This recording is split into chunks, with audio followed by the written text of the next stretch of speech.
Are you ready? Can crush us. It don't really get no better than this the podcast that you're looking for if you're really heavy into wrestling. Hosted by the Mark. Energy that's so amazing. Gotta keep it entertaining. Rep the Can Crusher Nation. Yeah, you know what's going down in the ring. Lights out when you hit a ding ding. Knock 'em out like boom bada bing. Hold it down, you can crown me the king. Gotta shout out to the Miz and Duke the Dumpster. We choke slamming everybody. Power driving, hit 'em with a face buster. Yeah, this the show you need and it ain't no need for waiting.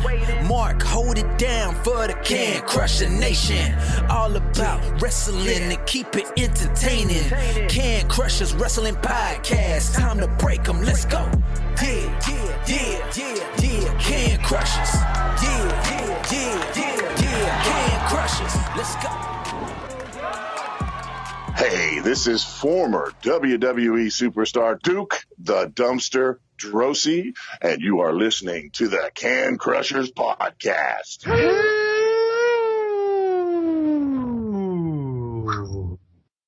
about that? That was smooth as silk today. Right? Hi, everyone. Welcome to Can Crushers Wrestling Podcast. Jenks doesn't know this. I have stats that I want to share, but welcome aboard. I'm Mark. That's Mike. We're keeping it casual today, I guess. Yeah, we're keeping it very casual because I decided, for chaos' sake, why not blow up the one Friday we were actually going to record on for you guys put out a Saturday show. In 3 weeks. Yeah, in 3 weeks. Whatever. Or maybe, yeah. Just leave it to me. It is what it is. Yeah. No hard feelings. Hey, listen, we don't have to get into it, but one thing Can Crushers is always is family first. So if there wasn't a show this week, you guys would have just seen the big announcement on Facebook or Instagram or Twitter. Exactly. But yeah, family first, and we take care of our own, so we're on the right track now. So now you have to listen to us to get this big announcement and the big list that's coming out of the show. Although you won't have to wait probably as long as you would have for a normal show. No. Hey, do you know the bobas after about 3 hours blow up or disintegrate? I got a peach mango refresher type of deal drink from Cheetos, and I know it's Cheats, but Cheetos. And it's just been sitting here. I haven't been thirsty, but I just got it for shits and grins. All the bobas are like just mutilated. There now. Still good, but I can't do bobas. There's the texture. It's the texture thing, but like I'll do the gels, like coffee. Like I've had one that's like a coffee gel and like a coffee boba. Those are okay, but for me it's the texture, but it's also them shooting into the back of my throat when I'm unsuspecting because I'm just expecting fucking liquid to come out. And you get this honking garden hose of a straw. Yeah, and you get this garden hose of a straw that brings anything and anything through your gullet when you fucking suck in. So, getting balls to the back of the throat. But, I couldn't resist after going that far. So let's start with this, because holy Christ, I don't know where to follow that. We got our stats, finally, from like Buzzsprout and everything. Everybody's been posting them. Listen, I'm not going to post them to show anybody up or anything like that. I'm not about that. But we'll give them to you on here because I'm sure Jenks doesn't know this. And I didn't either. So top 10% of podcasts out there, we had round about 1.2 million listens, averaging for a year. Roughly, if you break it down, it's like 9,500 to 10,000 listens an episode. So yeah. We're not getting into those numbers, but there you go. This I didn't know. 92 up. I'm lying. We have more. We're going to be about 95 episodes on the year, including in the next couple. 20 countries. It breaks them all down, and I'm not going to name them all. So clearly, the United States number one, right? Yeah. Okay. Can you give me 2, 3, 4, and 5? 2, 3, 4, 5. Okay. I'm gonna go.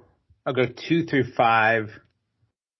Japan, Germany, Britain, Dubai. No Dubai, no Japan. United States, number 1. Okay. Germany, number 2. Okay. Canada, number 3. Oh, yeah, Canada. Canada? Oh, boy. India, 4. Oh, India. Okay. All right. And then United Kingdom, Great Britain / all that, number 5. Okay, that's crazy. That is crazy. That list, though, kind of makes sense. India I wasn't expecting, but I also thought Asia, that kind of area, there would be some representation. So I guess India makes sense. Billion people, over 1 billion people. They love wrestling. But not 1 billion people, billion listens. Well, no, but there's 1 billion people in India, right? Oh, yeah. Yeah. So I was trying to get, that makes sense. It does. We're a very cultured podcast here. I mean, very cultured. Very, very cultured. Episodes. Okay? And I'm not even going to make you guess. Number 1 episode for the year was an Ask Can Crushers. The one titled, We Mightn't Be Gentlemen Answering Questions was number 1. Okay. Good one. And 2 was the Heidi Lee Morgan Spotlight. Okay. 3 was the Spookiest Gimmicks. Oh, nice. Nowhere. In the past couple months. That's only 2 months old, too. Nice. And then 2 more spotlights. Journey Burke was 1, and Devo Dior was another one. So, and they're all within 5 or 10. So it's not somebody skipped a week, somebody re-listened or something like that. Right. So this is what blows my mind. What's our number 1 city? In the U.S. or the world? If I answer that, well, just by me saying this, it's going to give it away. Okay, so...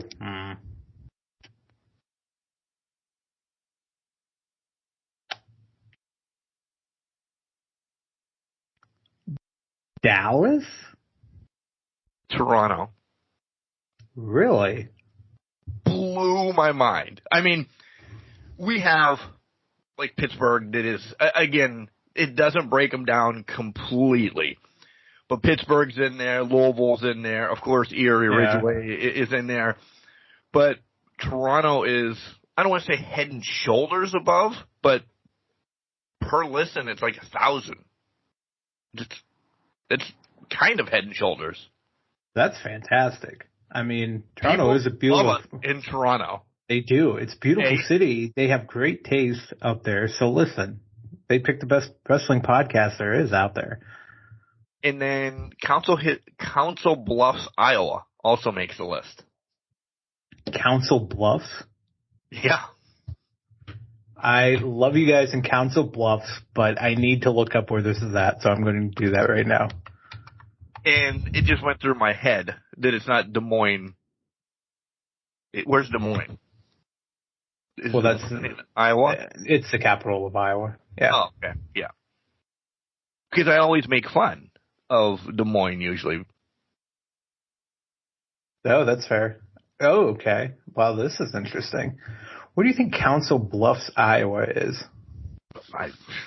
Dude, I can barely point where Iowa is on the map. Well, so here's where it actually gets, I think, a little bit tricky because if I'm looking at this map, this is probably an inaccurate way to describe this, and Iowa and Nebraska will probably leave in droves, but it's on the border of Nebraska and Iowa, right outside of Omaha. And so to me, it's kind of looks like it's maybe a suburb, but not a suburb of Omaha kind of thing. It's right on the Missouri River. It's just on the other side of Omaha. Okay. On the other side of the river from Omaha. So welcome, guys. We love you guys from there. Welcome and thank you. Yeah. I don't look at those type of stats once per year. Right. You know, when I'm downloading episodes and then loading them, I do get to see a brief, hey, episode, listeners per show, and I don't even really look at them heavily anymore. it's just this little cool snapshot that they send at the end of the year that blows my mind every year. It really does. And I just want to say this starting off, the holiday season and before we get into wrestling and random banter. Thank you. Because we're idiots. We really are idiots, Jenks, and you know that. Oh, yeah, 100%. To have, let's just round, 1 million listens a year and 20 countries grabbing us, and the amount of awesomeness that we regurgitate. No, I'm kidding. Just thank you. Because that humbled me when I got it this week. And I'm like, whoa, that's really cool. So it's you guys that's doing this for us. That's fantastic. We love you guys. Thank you so much for listening to us and making us, basically giving us the opportunity to come back week to week and be idiots for you while you listen to us talk about wrestling. You spent close to 11,000 minutes with us this year. Woo! Easy as that. That's amazing. So, 11,000 minutes of filling your ear holes with our sultry voices. Just remember that. Some close to 5 hours, some 25 minutes. But I digress. We thank you. Without you guys, we wouldn't be here. So let's talk wrestling. Let's talk about your week. Let's screw all that. Are you ready for Christmas? I'm getting there. It's slow but sturdy happening. I need to wrap everything. So that's where I'm at right now. Are you ready for Christmas? As people are listening to this tomorrow morning, I will probably be heading out Christmas shopping. I have two people to buy for. And why not wait until 2 days before Christmas to do it?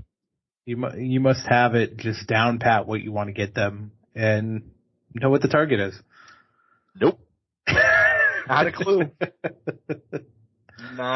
That's why somebody upstairs, the wife, does the extendeds, because I don't think I'd ever be able to get it done. Yeah. That makes sense. I'll tell you, normally I'm grinchy by now. The play did something this year that I'm actually a little bit festive, so maybe I will. I'm going to show Jenks. I'm sure he's seen it in the picture. I will probably be wearing my snowman bucket hat. I love it. Out and about tomorrow, because maybe I'll even say Merry Christmas to somebody instead of, what the fuck are we doing here? You're saying that like the Grinch, your heart has grown 3 sizes? It may have. This play did something this year. It worked. If it was all a plot to have Mark be Happy Christmas Boy this year, about 10 people did well.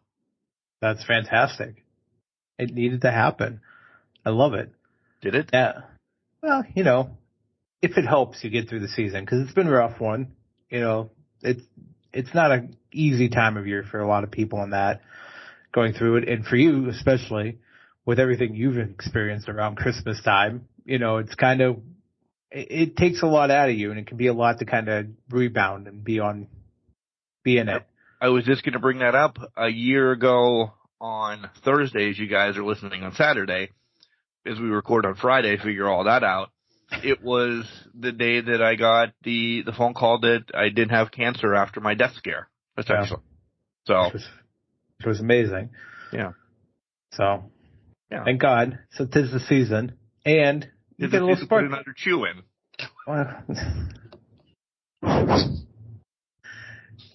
I was going to just say, skip the move, enjoy it, and embrace it.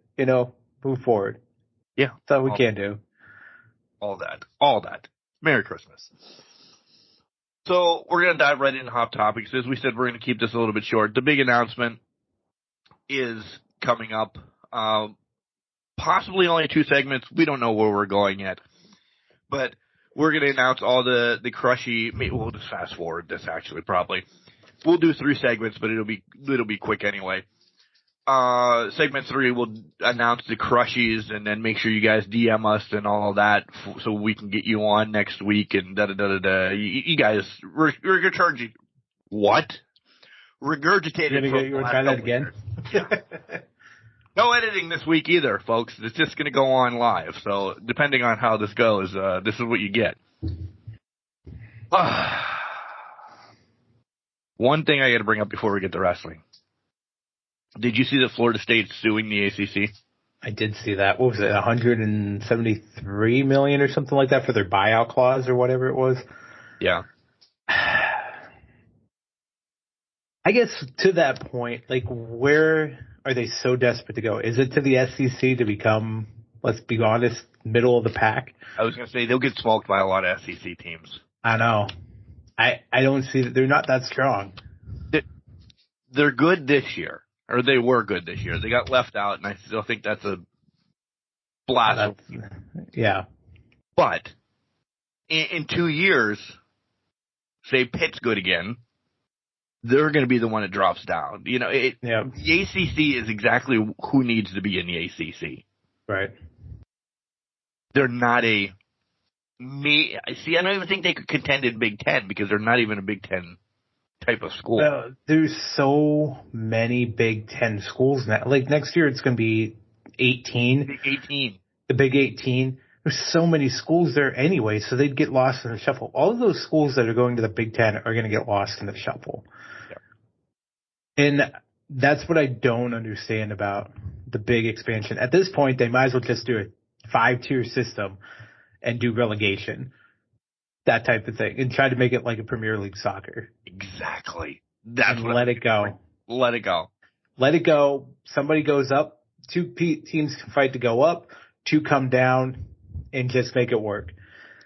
I know it'll never happen because they lose a shit ton of money probably, but at this point, you're already through. It's already a tiered system as it is, and it's SEC mega conference versus the mega conference that is the Big Ten.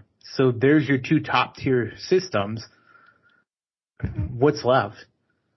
Like, your top 25 is going to come out of those 2 conferences, minus a rando Tulane or Boise State team to just pick up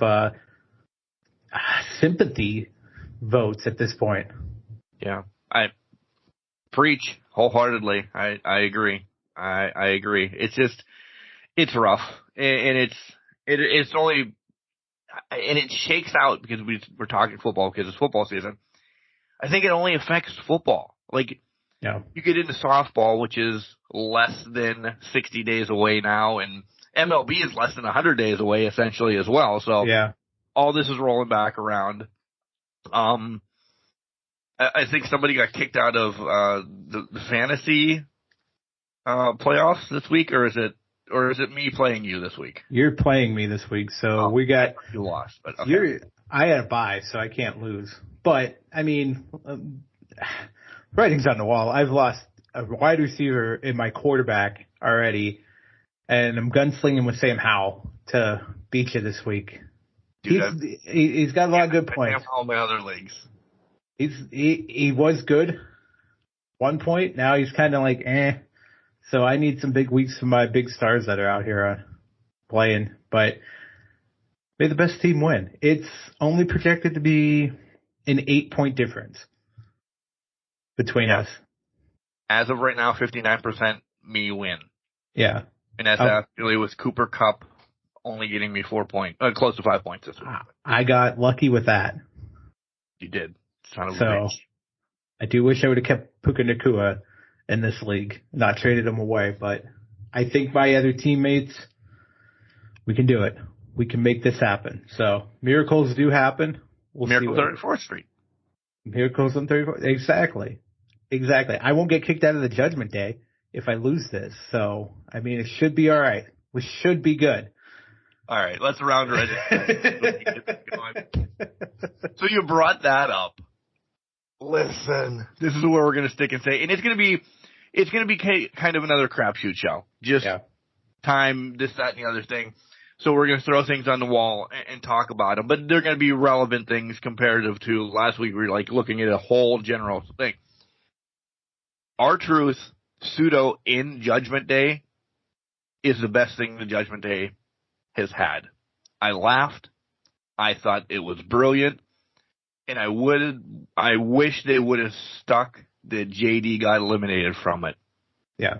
at least for 1 week, just played it up a lot. He's got to earn the trust back in. Or next week they have another match, R-Truth against JD. The real one gets kicked out. We know R-Truth is not in Judgment Day. Yeah. But it's hilarious to watch him try to pursue it and pretend like he is. Because next week he's going to come up and be like, why is he here? What are you doing? And they're having genuine fun with all this. It's fantastic. I thought, and listen, the writing's on the wall, at least in my head, that the split is weeks away now.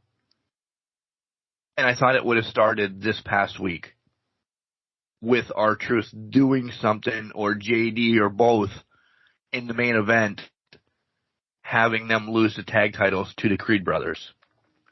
Listen, the Creed brothers are so effing hot right now. In WWE, and I mean this in general across WWE in the last 20 years, put the titles on them now. Yeah. Don't wait for 6 months, because they're going to get the titles. Listen, they're probably the best tag team in WWE right now. I still don't say Finn and Priest are a tag team. I don't care. They're a gang or a group or whatever. One's got the money in the bank. Yeah. So it's getting set up for stuff. The Creeds would have been amazing to win that Monday night. Mm-hmm. We know Ivy's not beating Rhea. We know that. Yeah. But still. It would have been nice to see it. It would have been nice. Creed, but I think the wrong tag team won tag team titles on Monday night. And I'm going to say that I say that between the men's and the women's match. I'm going to loop the women in here. Katana and Kaden have not been on a roll. It's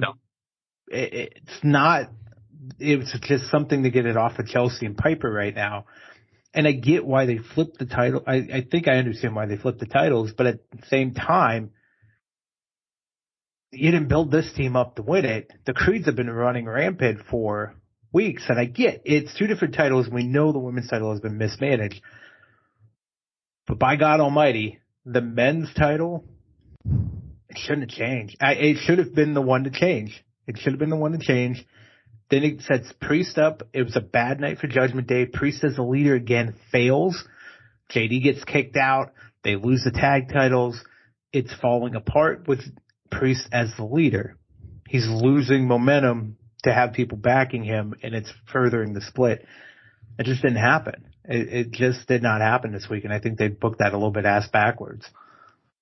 I agree. But how long do Carter and Chance hold these? Because it's been a couple weeks, probably closer to a month, since we saw a promo or a vignette for the Unholy Alliance or whatever they're going to, fire. Yeah. Unholy Reunion. Union. Chance and Carter don't hold these long. Not at all. This is definitely a transition title move, I would say, to them shortly. Win, maybe Rumble. We got a month ballparking. Right. I think they did this because in wrestling around, and I know people are like, oh, shut up, Mark. The Meltzers, the Sean Rass, and Booker T, legends are all saying Chelsea needs her flowers. Mm-hmm. Well, you just lost a major player, and we're looping a lot into this, so we're going to bounce back and forth between all of this. You lost Charlotte Flair for 9 months. Chelsea, get ready for the hate on me, can slide into that Flair role. Not as well, I mean, there are two different, one's a legend, right, and Chelsea's one of my favorites. But why not? Why can't Chelsea slide into that Flair role right now, do whatever? I'm not saying right instantly get title shots, but be a main eventer, because she's got hate, which is good. Yeah. Crowd loves her. She's fucking rocking it. Why not? Absolutely agree. And I think that's on their minds. I mean, think about just the way Samantha announced her name this week, it was plain Jane, not mockingly. It was just, this is Chelsea Green. Yeah. And to me, that is WWE putting into her head, you need to treat her like a main eventer now. You have to treat her as a legitimate player. How you would treat a legitimate player. And how you treat a legitimate player is saying, this is how I normally say it. Or, John Cena. Or emphasis on it, not a mocking tone. So they're cleaning it up and being more professional about how her presentation comes across. Watch over the next couple of weeks the gimmick shift. She's already darkened her hair. It's going to start the gimmick's going to start shifting from a whiny type Karen character to more of a refined, this is why I deserve this, and this character.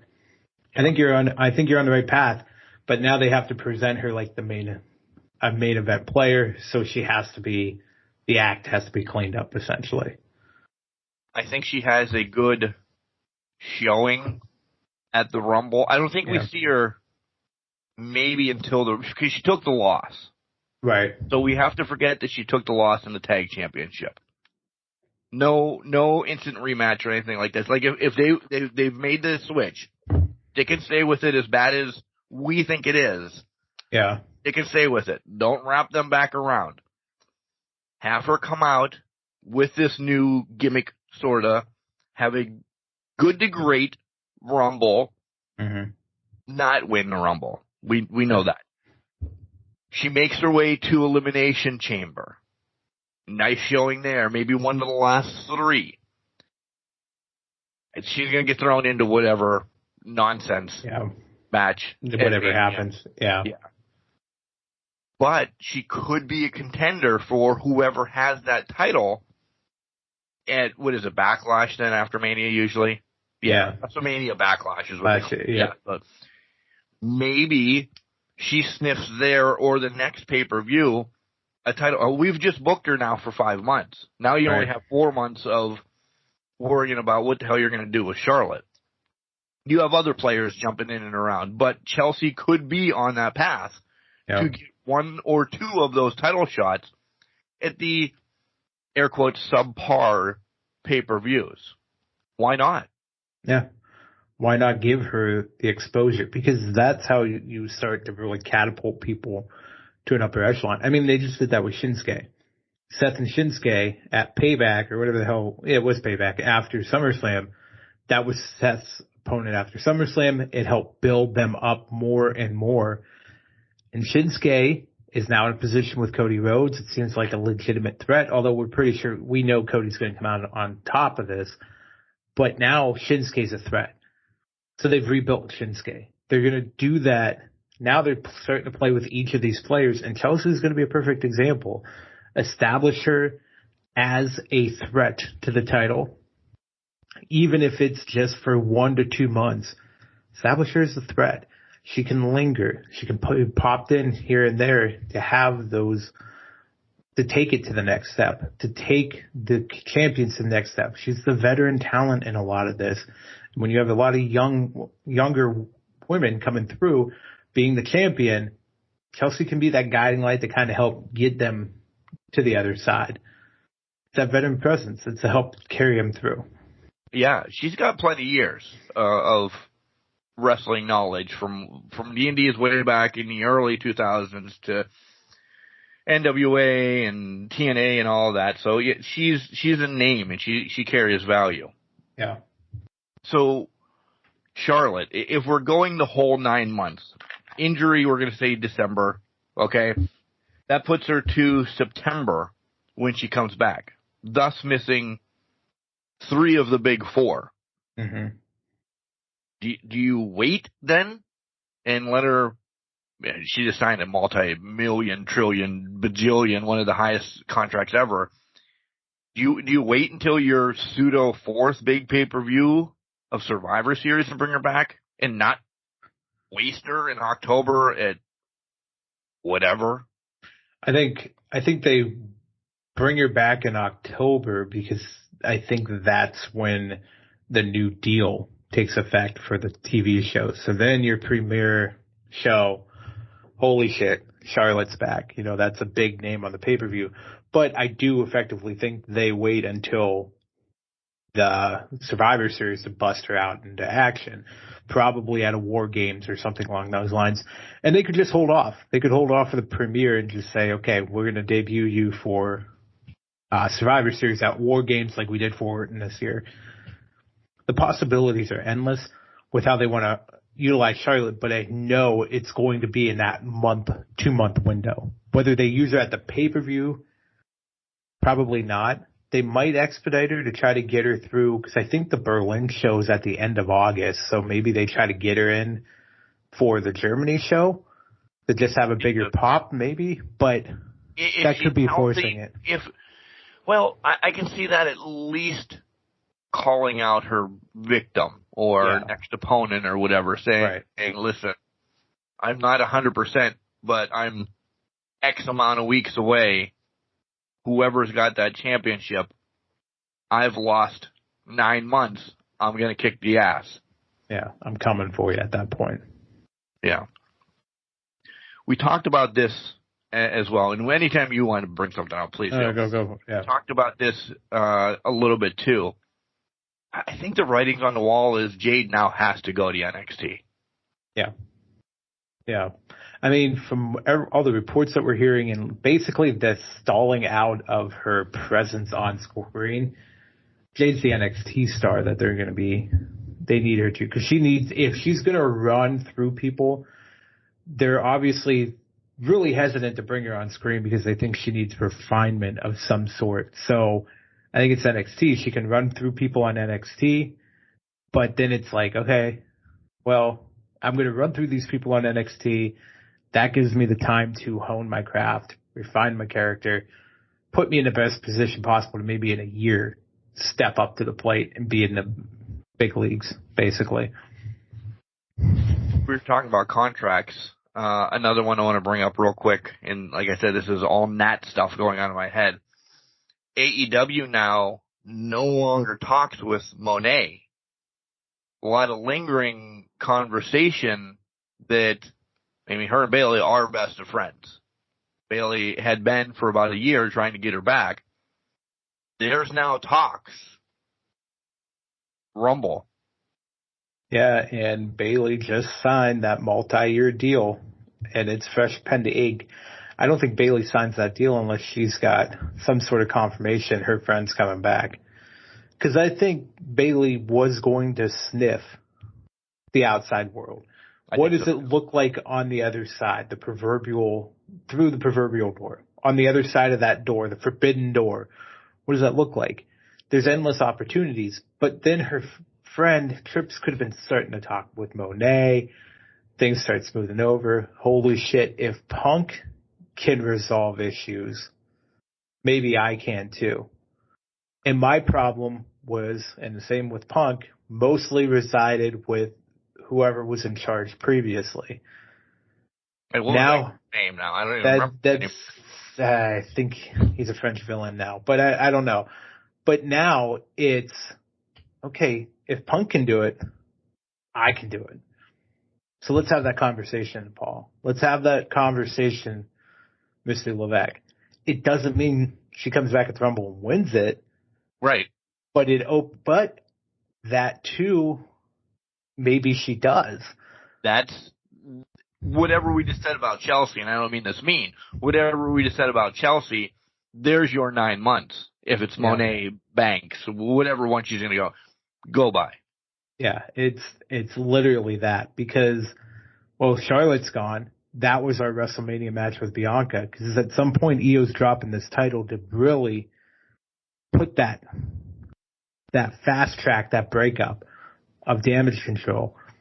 So if Io drops the belt to Bianca, why not revisit WrestleMania 37 at WrestleMania 40, the main event?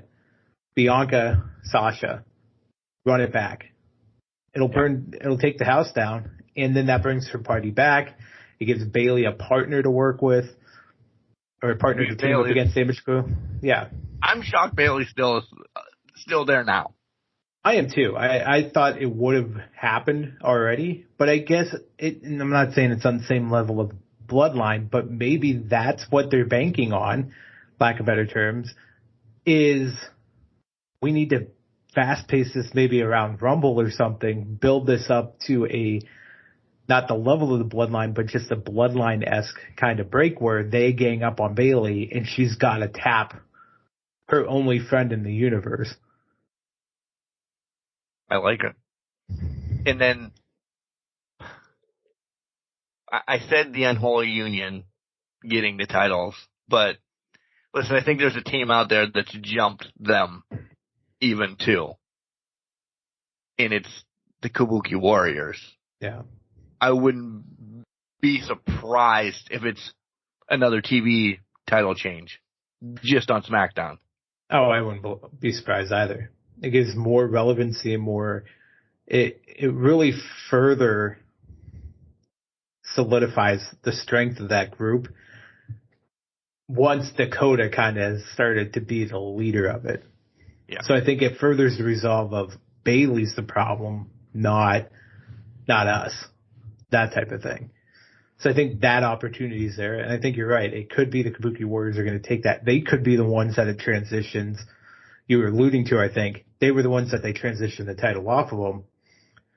But do they take the titles off of Raw? Because they barely did it with Chelsea and Piper on the helm of the women's tag team titles. If there's money, and I think there's no disrespect to Carter and Chance, none whatsoever. But are you going to tout them around to live events and get, and I'm being a complete asshole right now, $50? Or are you going to tout the Kabuki Warriors around to live events and make $500? Well, think of it this way. That's a good point, and let's add on to that. You're booking a lot more international pay-per-views and shows, some of which, these women have performed in. Speaking of Asuka, speaking of Kairi Sane, especially Kairi. Yeah. Recently, she's been doing a lot of this work and a lot of this wrestling in these areas. It's pretty easy to market somebody when they're very familiar with the crowd, having just come back to WWE 2 months ago. Yeah. So it's still there. She's still fresh in their minds. She can go to Perth, Australia. She can go to Berlin, Germany, and these very well-renowned world athletes. It's easy to market around them. Right. So, right after recording last week, we get the Liv Morgan news. And I wasn't going to touch on it, but I figured there's just so much sus. And that's a hip word the kids use today. That actually might be old for kids now. Sus, I think, is... Yes, sus is kind of old, but we'll work with it. We'll work. It's hip for us. It's hip to be square. Huey Lewis in the news, by the way. Liv Morgan busted for marijuana. Yeah. Saying it wasn't hers, then it was somebody she rode with. Like, there's just so much around this. And she was going to be back around Rumble time anyway. What I've read, that no punishment, nothing's going to happen. Liv's still going to come back.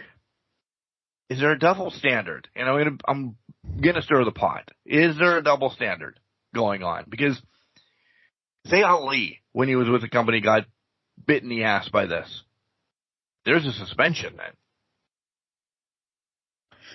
Well, I think it goes back to have they become just lenient on the substance being used. I mean, with Riddle, he was using very hard drugs during his time, and that's why he got suspended. With this, it's in the vehicle. It's not on her person, per se. Yes, it's in her vicinity, but it's not on her person. There's a little bit of wiggle room. I think also it's weed, so marijuana kind of has a less hardened stigma around it and has been shown to have very medicinal value. When you look at it, weed essentially was the oil. The oil for it, and that's another leading factor to it. If it's the oil, a lot of people use CBD oil just to rub on their joints, not even inhale. So I think from an Ali standpoint, if he had it, I don't know if it would have been something. I mean, they could have just taken him off TV, but if he's not on TV to begin with, is it really a punishment? Right. Is there a punishment? Ali, and Ali has nothing to do with this before anybody starts this. Right. But that was just, again, my mind running the way it runs. But, yeah. Picking the former cop to go use the example on, right? Right. Yeah, exactly. By the way, his promo from the 90-day, after the 90-day release, money. Yeah. Money. He's going to light it up on the Indies. Everybody's popping up now, by the way. Yep. And I said, hey, if you want to start anything, but all this is coming to my mind. Dolph Ziggler, Nick Nemeth, is going to be down where WrestleCade is at AML. Yep. Jeff Shulo is going to be, I believe, somewhere in Michigan and then doing some signings already. That's Elias, by the way, if you didn't know that, by the way. Riddle's already signed with MLW. Yeah. Who else? There was another one. Riddle can't even get away from the bloodline at that point. So he's got a match with Jacob Fatu already. Yeah. Shelton Benjamin's out there. I know he put his promotional video out. I don't know if he's signed anywhere. He probably has already picked up a couple dates from that. There's a lot of people. There's a whole list. Commander Aziz, just a lot of those people that are out there that's the one that came to mind. I reckon that's hard to get him. Top Dollar showing up in, what was it, GCW against Janela? I mean, talk about the most random guy to show up against fucking Janela, but hoping he flies. Oh, yeah, I am too. All right. Bouncing back and forth. This is the WWE segment, by the way. That's what we'll just do this, the WWE segment. How about the callback that we've been playing with, and I didn't think it was going to be a match. We're getting first of all, we're getting day one again. Yeah. And announced tonight, because we're recording later for you guys on Saturday, New Year's Revolution's back for SmackDown. Oh, nice. That's next week then, right? Yeah, that's, I think it's next week because that might be next week. You're actually right. I'd have to look on the date, but I do know it's New Year's Revolution because they've already announced a couple matches for that. But I know Raw next Monday for you guys is the best of 2023, so they're not really doing a show then. So yeah, I think it's next Friday. It's going to be New Year's Revolution. Which that makes sense. New Year's Revolution on the 29th kind of fits because of New Year's, and then day one is legit day one of the year. Yeah. And it is, listen, it's a stacked card. Like, I wish they'd go, hey, USA, can we buy out the 3 hours? Because there's some great matches already set, and I'm really excited for Becky and Nia. I think it'll be great. New Year's Revolution is the 5th of it doesn't even January. make sense then. But it does. It does. I mean, it's in the new year, but no, Raw is stacked. That first Raw back. I mean, we have Becky versus Nia. Seth versus Drew is going to be day one. I'm trying to think of the other matches. Rhea Ivy. There's so many good matches already on the docket for it. I'm trying to see if somebody's got something here. Get out of here, Google. All right.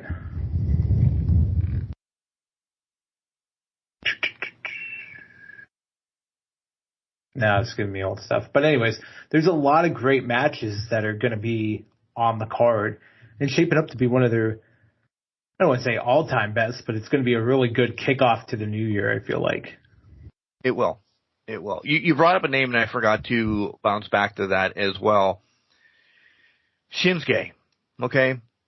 Him and Cody. When's this happening? Like, they're building it up that it's going to be Rumble. But Cody's already declared. And by the way, I need the American Nightmare Before Christmas book because that sounded fucking pretty morbid. I need the details, the unabridged version of it. I could agree. That was fantastic. I also think that they muffed up on which one they thought they were parodying there. Because they thought it was Twist the Night Before Christmas, but that was clearly the Nightmare Before Christmas, and this was fucking Jack Skellington coming out of the woodwork and getting people. But fantastic book. I don't know if it's Rumble or not. Maybe they're pushing it to Perth, but it's going to be a slow burn to get them there. Like the Rumbles kind of, they have an interaction, or I don't know. But it's going to depend. It's Perth, and when's Perth? February? February. That's the Elimination Chamber match. It's Chamber. They're taking the Chamber. They're taking the Chamber to Perth, Australia. How much is that costing? It don't matter. You got that TKO Endeavor money now. Well, yeah, good for them. Good for Australia. Holy damn. Well, it probably is, and I'm not being an asshole, it's probably on its way already. Oh, it's right? Well, yeah, I would assume so, because if you think about it, Rhea and Dom have already been over there doing press for it. So why wouldn't you bring it over, or at least start shipping it? Because I'm assuming they can't take it. It's on a ship. It's not getting flown over there. So it has to make the month's trek to get to where it needs to get to in Perth. Like, there's no way around that. Why is this just ringing into my head right now that we knew for months that Elimination Chamber was there, but it's not. Listen, I'm not saying you can fly a Hell in a Cell to, when they go to Saudi or anything. That probably also gets boated across, or maybe they have supplies there to build another one or whatever. Yeah. You don't build another Elimination Chamber in Australia and say, hey, Australian World Wrestling, we're done with this one. You can have it now. Yeah, you can have this just to play, or, use it as a zoo for the kangaroos to play in. That's just not how that works. Like, unless they have subcontracted this out to some company and say, can you build this for us for a one-time use, but we'll use it twice. Stadium. It is. It's essentially that. We'll use it for 2 weeks, and then it sits and rots for the rest of eternity. Unless Perth is where Elimination Chamber is going to be. That's their one-off every year. And you know what? I'm not mad about that. That'd be pretty cool. What the hell time is Elimination Chambers going to be on? Got to be 12 hours ahead. Oh, it's more than that, I think.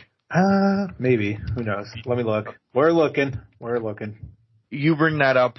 I'm just going through Raw real quick.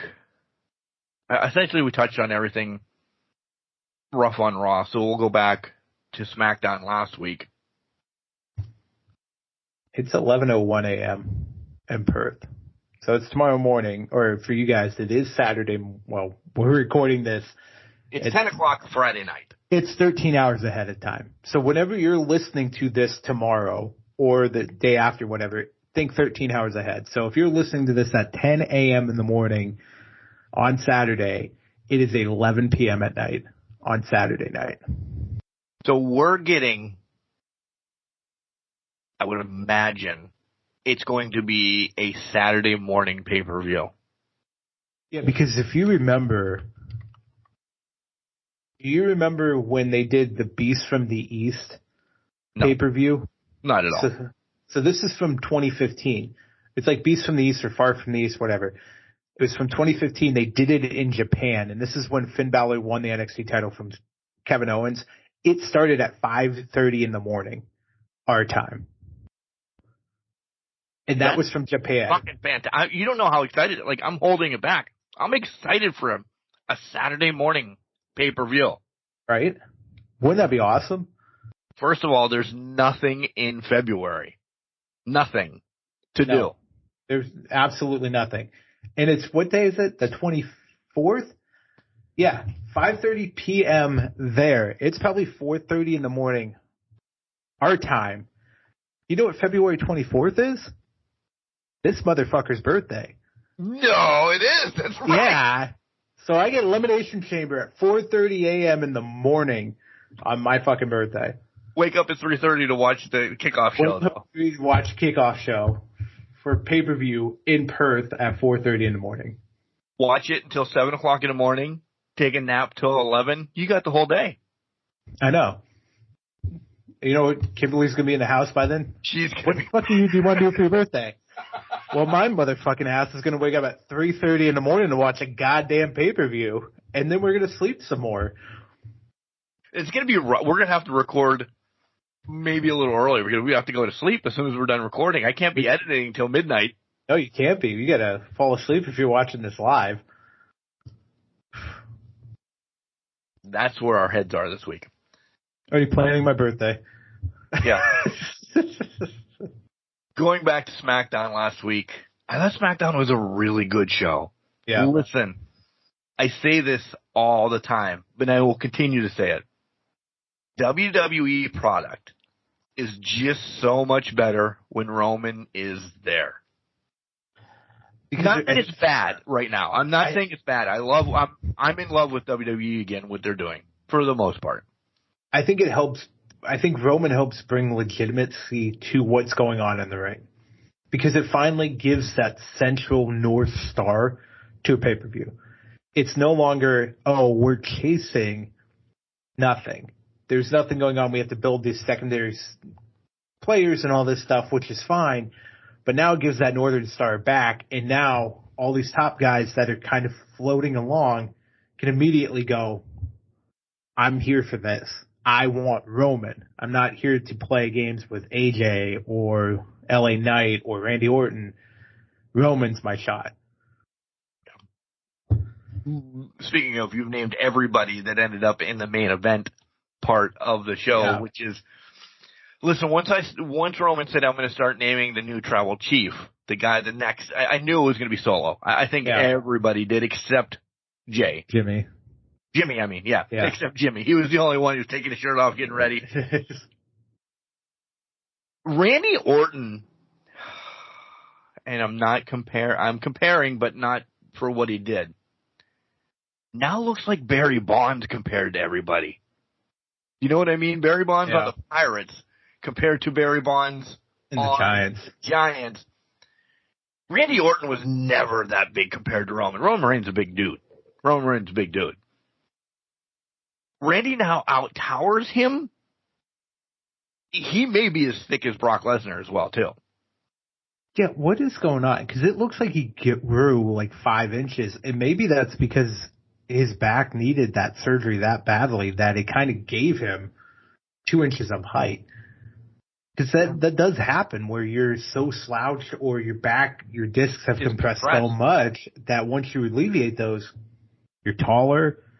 You can beef out a little bit more because you're not hindered in your workouts. And that's probably what happened was he can push himself farther because now he's not compromised by his back.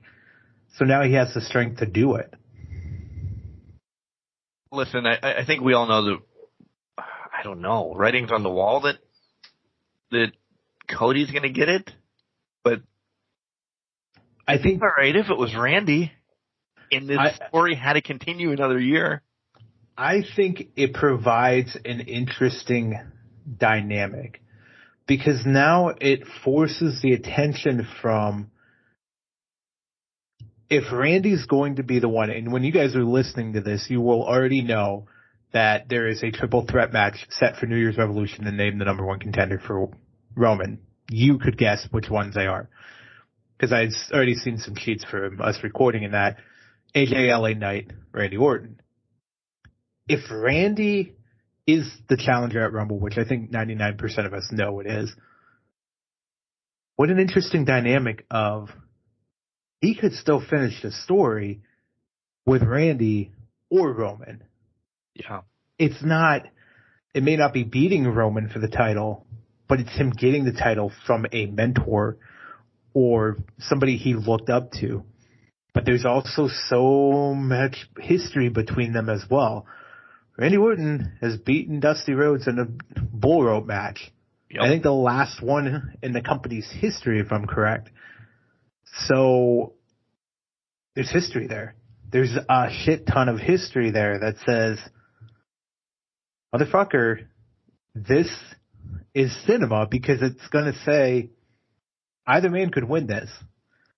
It could have been Randy and Roman and Randy could not have had a tie to Cody, and it would have been fine. But now that he has the tie to Cody, you're blowing it even further out of the water. The story can still be written with either man. Yeah. It means more, I think, coming against Roman because of what happened last year and ending the bloodline and the streak. But if Randy does it, it's a legitimate person that's beaten Roman Reigns for the title, throws a monkey wrench into the story, but also produces a history that needs to come back up and elevate it. That could elevate the story to a similar level to what the bloodline would have been. And if Randy doesn't do that, Randy's on track to have a hell of a match with LA Knight at Mania. Correct. This whole pissing match. Mm-hmm. It's him and LA Knight. Right. To that point, Randy's the first challenger if Cody finishes the story. Because now Randy's going to turn into the Viper again and strike. Yep. This is a legendary story that has just been written, and he's going to end it. Daddy's back, and he's the legend killer. Yeah. Those were the words out of his mouth. Yep. 100%. It's leading into, which thus, bring it back to Shins. He fits in the picture for Cody. Maybe it gets thrown out that it's going to be a day one match next week or something, because I don't know if you can extend it to Perth. And then if he does, Shins makes sense to be Cody's number one as well, and or Randy, after Cody wins a title. But it doesn't make sense for him to interrupt the story at the Rumble, to me. You know? I think Shins could be maybe it's not day one, but maybe it's like the in-between week. They still need a main event to pop off and get people in the stands. So let's get them on the 15th or whatever the date would be. But then, oh wow, I actually hit that date. That was pretty good. I wasn't even thinking about that. We would put that in right there. Yay. But then he could be basically I'm trying to think how I want to put this. He could be a foil in the Rumble type thing of Cody maybe eliminated somebody. Here comes Shin. Or Cody's on a run, and then Shin comes out and kind of missed them, and then now that's a storyline and a plot point, and Shin's still in the Rumble for a little bit, and then Cody can eliminate him later on. Spoiler, I don't think Cody's winning this Rumble, but it's a good plot point to kind of carry the Rumble on. Or maybe that's the downfall of Cody Rhodes in the Rumble. Who knows? Carmelo. New U.S. champion. Carmelo's going for the moon right now. This is a perfect way to display all of his talents. Even if he doesn't win this tournament, my God in heaven, he's getting Kevin Owens. This is going to be he's faced two, him and Grace Waller have fought before. It was good. They fought before. This is a throwback to NXT. Okay, good. Now he's with somebody that he's comfortable with. Let's put him against the vet. Let's put him against the bulldog that is Kevin Owens and let Owens have a match with him. Because we know they can cook. Right. Both of them will cook a great match. This showcases Carmelo's point forward. There's still too much story in NXT to be told with Carmelo to wrap up what he was down there. I don't think he gets the U.S. title, but I think he gets a strong run. Maybe he gets to the finals and loses, but man, oh man, he's making a run at it, which is pretty nice. Yeah. The other side, I don't care about. The other side just feels like it's the loser of the tournament. Right. It really does. I mean, when I think about it, you guys will know the result of Bobby and Santos tomorrow, as well as Kevin and Carmelo when you listen to this.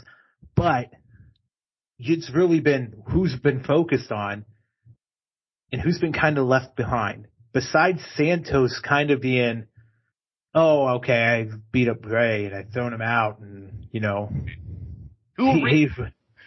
I'm retired. I'm in the Hall of Fame. I'm resigning again. But speaking of signing. Yeah. Like, what are you doing, man? It just feels like Santos and Bobby are at a level where nobody really cares that they're in the hunt or they're in the picture right now. Everybody cares about everybody else. And again, we didn't watch it. By the way, I've been power washing my ass off all week. Unbelievable. I am so addicted to this game, by the way. If it's still free, get it. I gotta look. I have to look. Well, now it's not free. What? Well, you bought the DLC, so it's not free. Well, no, they were $7.99 a piece. Wow. I bought. Did you get the Tomb Raider one? That's actually free. That one's free. Oh, okay, that's right. Yeah. Back to the Future was $7.99 and SpongeBob was $7.99. So I'm like, yeah. So, might as well. I'm playing the free God of War DLC right now. It's fantastic. So I'm a little preoccupied. But go on. No, I probably because basketball started. We're bouncing over. Basketball started, so I had a couple games this week. Yada yada yada. Oh yeah, that is right. You did start that. You completely buried the lead on that. We didn't get through we didn't even go through our personal stuff. It's been too long, and we're like, no, fuck it, we gotta get through wrestling. Because I said I was so happy to actually watch wrestling this week. That's true. It wasn't clips. I sat down and I watched all in one day. I watched wrestling and I'm like, oh my god, this is what I missed for the last couple weeks. But when I do have a hot minute when there's no basketball games or whatever, I'm power washing everything. And let me tell you, I am probably like 10 bonus points or whatever the hell you want to get, the experience level from already getting the professional power washer. So now I'm knocking stuff off quick. Huge ass drill bits, tree houses, and I don't mean like one for me and you as a kid. Yeah. I mean, they have a motherfucking mansion in a tree. Oh my god. So much fun. So much fun. Fire stations, yeah. Listen, if you just want to be mindless, it's a great game. It really is. I don't care what anybody says. Essentially, that's it on WWE. I do have to say this. It has been leaked. It hasn't been leaked. It's being thought about. Brock Gunther? Yes, maybe no for the IC title, or just because that's who Gunther has to defeat to get to the main event level? I think that's smart. I think you have to go. People were clamoring for that match last year. Yeah. Run it. Run the match whenever you can run it. Run it at Mania. Brock needs to step up from Omos from Mania. Yeah. Gunther is that would be Gunther's ultimate challenge to put him in the main event. Say he beats Brock Lesnar. Brock Lesnar doesn't need the Intercontinental title, but that's a hell of a story in itself if Brock's the one to beat him for the Intercontinental title. Brock has the first Intercontinental title reign, and he's running Rickshaw. I think that solidifies, because I think now Gunther is keeping the IC title to have the all-time record. What's the word I'm looking for? Cumulative. Thank you. Right. That. To have it over Pedro Morales. What is Pedro's? Morales is like 681 days or something like that. So Gunther's already at 560 or 550, something like that, yeah. Yeah. Once he beats it, he just drops the title and is like, listen, I don't need this title better than anything else. Here's maybe May's pay-per-view, a IC title tournament. Could be. Well, to that point, I mean, even if they run title for title, they could have ran title for title at Mania, but now there's too much going on to let that happen. So you have to give. I think Gunther was told at one point, since this rumor is now out with Brock, you're the next challenger for Seth. You're the one taking off Seth. Well, wait a minute. We got Punk back. So that's got to be Punk. Randy came back, and Cody's getting the other title shot. We need to do something with you. How about Brock Lesnar? Because if I'm Gunther, probably 6 digits behind that. There's 100% 6 digits behind that. And if I'm Gunther, I'm thinking, no, Brock Lesnar's a pretty good match. If I win that match. And I'll be on first. I'll be on first, and I'll be going, as the kids say. So, to me, it's a pretty nice compromise. I'd take it every day. I would too. Get this long title reign, and then just IC title. I don't need it. SummerSlam, Punk, Rollins, Cody, whomever. That's when Gunther comes around. I agree. I think they could do it perfectly. He beats Brock next night on Raw. I've done what I needed to do, and now I'm on pursuit of the world title. I don't need this one, and just throws it in the ring. And just leaves it. Yep. And then it's TikTok time. Is he going to start dancing? Is it Gunthersaurus? Do you have anything else in the WWE? We went long. We did. We knew we know what we're doing. No, I thought it was pretty interesting to hear this week that Bray was placed on the Legends contract before, right before, or that whole thing that happened. Bray was on the Legends contract, so his family does get paid. In the merch sales are still going back to his family now. So that was pretty cool news this week. But outside of that, nothing really going on. It's just another week in wrestling. Yeah. Another week. All right, guys.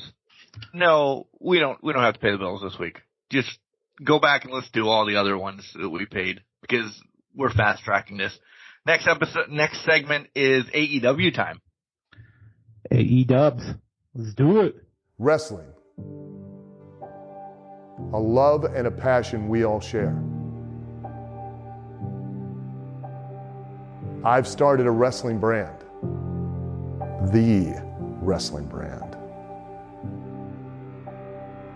A brand founded on the aspects of wrestling. Two entities working together to create a product that connect emotionally for people everywhere.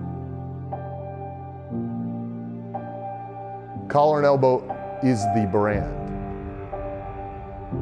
Passion and love for wrestling is the drive. I am Al Snow, and this is Collar and Elbow, the wrestling brand. Hey, it's Ruthie J, the hottest prospect in South Florida, the gold standard, and you're watching Can Crushers Wrestling Podcast. Welcome back to Can Crushers. We're talking AEW this segment. Jenks, I do want to jump right in on Rampage for one reason. Okay. What you got? Are you going to see the Iron Claw? I kind of want to. This would be the first time I've gone to the theaters in a very long time. I think at least it's not pre-COVID, but at least over a year. But man, it looks damn good. And I'm hearing a lot of good things about it. Yeah, it came out yesterday as you guys are listening, and I've already heard for some friends have went and saw it, and they're like, hey, come down and watch it. I'm like hours away. I'm like, it's not the weekend. This is a horrible weekend for a wrestling movie. And just to let you guys know, it's a movie with wrestling in it, by the way. Yeah. There's a lot of people that said, hey, it's not a wrestling movie. It's a tragedy. It's a soap opera. You know, I don't even want to use soap opera. It's pseudo documentary with wrestling in it. The best wrestling you've probably ever seen in a movie before. Yada, yada, yada. And some of the timelines aren't perfect, but it does what it needs to keep the narrative going along. Yeah. But it should be one of the movies of the year, I would imagine. Oh, completely agree. And with Chavo being cast as kind of helping them do the wrestling spots and actually training these guys and how to wrestle and at least put on matches, it tremendously helped the movie and the cause of what it was trying to accomplish. Von Erichs there's so much history there with them, with everything that's happened to that family. Tragedy galore, but it was a beautiful wrestling family for what it was back in the 80s in its heyday. So it's definitely worth watching, even if you weren't born, oh God, back in the 80s, it's worth watching that. You know what I mean? Right. But if you've done any history about world-class wrestling, you would want to watch this for sure. Yeah. I do want to go to a theater to see it. This weekend clearly not going to work. It's not going to happen. Next weekend is one of my favorite times of the year around here. It's a holiday tournament, 8 games in 2 days, yada, yada, yada. I call all the games, so it's a basketball. I won't have a voice, this, that, and the other. Won't be the next week.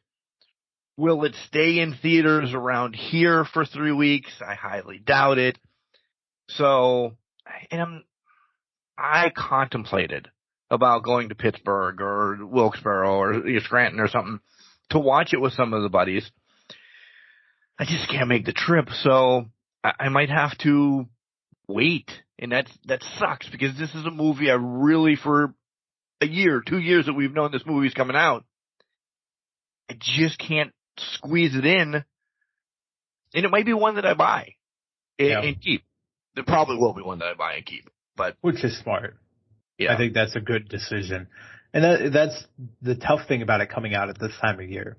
Yeah, a lot of people can make that commitment of going to Christmas Day. We're going to the showing. We're going to the movie, Star Trek, whatever it is, Star Wars. I couldn't convince the family to do that. We did it once. Did you really? I wouldn't. Mr. Rogers. Honestly. I would never have even tried to convince my family to go to any movie on Christmas Day. And here's why. Because my family is just like, nah, we got to be family. You're watching Christmas Story 20. You're watching Christmas Story 24/7. And you're enjoying your family. Because that was it. That was as soon as you got up, probably from 8 o'clock at night the night before, too. 8 o'clock next night. Just on. You're watching fucking Christmas Story because that's the only thing that's on. It can be on the background and just have fun with the family. And you never get to see the whole episode, by the way. You always pick it up halfway through or when the kid's tongue is on the pole. That's when you pick it up. Right. And then you'll watch it to when he beats up the bully, and then you lose the front end of it. Right. It never fails. We've all seen it. We've seen it, but we've seen it more in pieces and had to piece it together than anything. Speaking of Christmas movies that have been watched 75 times this season, that god-awful Christmas Vacation has been on this house so much. I'm not a fan of that one. I'll watch it once a year, but it's not something I don't sit down and watch it. That's not my jam. My jam is those old traditional ones or like Michael Caine acting an what should have been an Oscar-nominated performance with a bunch of fucking Muppets because he just acted his heart out at that point. Right. But to me, it's not, I don't know, Christmas Vacation was never that thing. And with everything that's come out with Chevy Chase recently, it's like, I don't fucking watch him act. I don't want to see anything to do with him. So I kind of am not, I think my main takeaway is just Randy Quaid yelling shitter's full. And that's where I'll leave where I want it to be at. What I will watch, I'll have to squeeze it in because we work Tuesday, which is rough. So it'll be early to bed Monday, which is Christmas night. I have to squeeze in my Christmas movie to watch, which is Fever Pitch. Oh yeah, you have to. It's a Christmas movie. 100%. You have to watch it. You have to watch it. I'm squeezing in Die Hard, so Die Hard is a Christmas movie. I've made Fever Pitch a Christmas movie because December is in the movie. So, do you agree that Harry Potter is a Christmas movie? Because they do celebrate Christmas time in the movie. Sure, then. Any movie that has Christmas in it, it's Christmas. It has to be a Christmas movie then, right?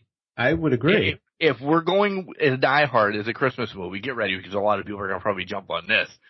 If Die Hard's a Christmas movie, so to speak, any movie that there is a Christmas scene in it, it's got to be a Christmas movie. A Christmas movie. 100%. All right. Well, we're not fighting about it. We're not fighting about it, yeah. Other people will be like, no, it's not. It's just a scene in it. It's not. Die Hard's not built around Christmas. It just happens to take place on Christmas. Movie. Yeah. Right. Deal with it. The Iron Claw looks amazing. Go see it if you can. If not, make sure you rent it on any of your cables or da-da-da-da-da. And if you don't know anything about these Von Erichs, I think it'll do wonderful. And if you want to hear about Lance Von Erich, who was the a la fake Von Erich, we talked to him. First interview out of his hole years ago. Search it up. I was going to be that guy that I've been recently and say, hey, don't forget to listen to this. We were the first ones to talk to Lance Von Erich, in forever.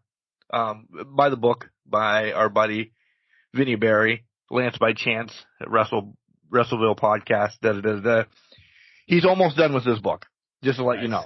So he will be, it didn't come out for Christmas this year, but it's an awesome book.